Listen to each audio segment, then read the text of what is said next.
Yes, ready, start. One of our state which is comparison to others in more prosperous in Punjab, where there is hardly any big plant, but there are plenty of small industries. Some states which are full of big plants are low down in the scale of per capita income in spite of the development of industry because agriculture is not developing. So I beg of you to think a great deal more about developing agriculture and as a part of the program of and reform.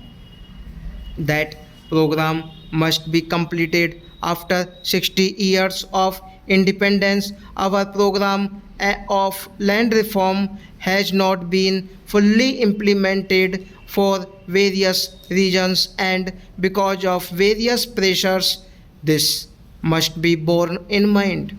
I hope you will realize that this business of planning of development is not a thing for each state to do by itself or for the center alone. It is an activity in which there has to be the fullest cooperation between the center and the states and between the states because real development cannot ultimately take place in one corner of India while the other is neglected. There is sometimes and unfortunately rivalry between states over something or the other. Healthy competition is good, but this rivalry is not a good thing, and you must look upon this whole planning and developmental process as one complete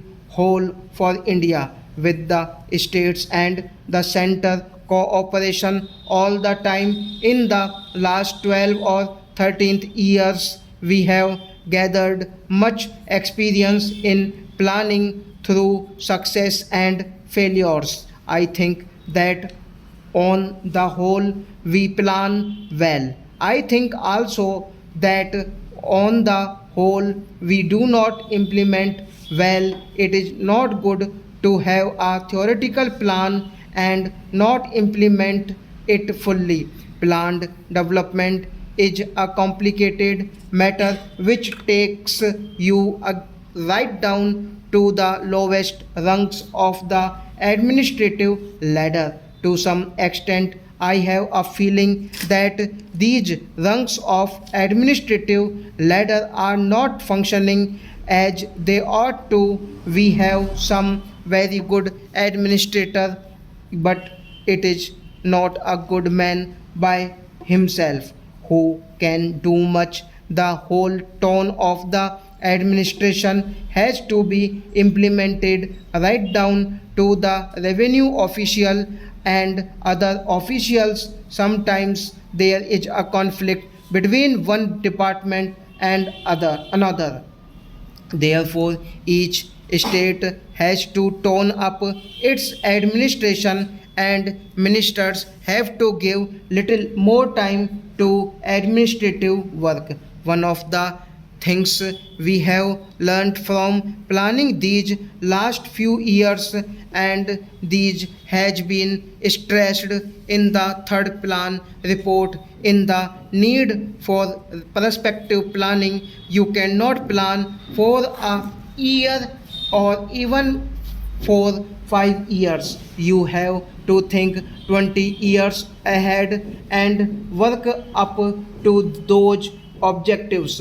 What happens is that we plan for 5 years as if we are going to start a new scheme of things at the beginning of every plan. There is no such thing. Planning is a continuous process. If you have got to do something in the fourth plan, you have to begin here and now, not of course spending large sums of money, full still laying the foundations for it, so that when the time for the fourth plan comes, it assured of a good start. We lost much time in the initial stages on any project. This is totally unnecessary. Therefore, I think in your agenda there is provision for the preparation of the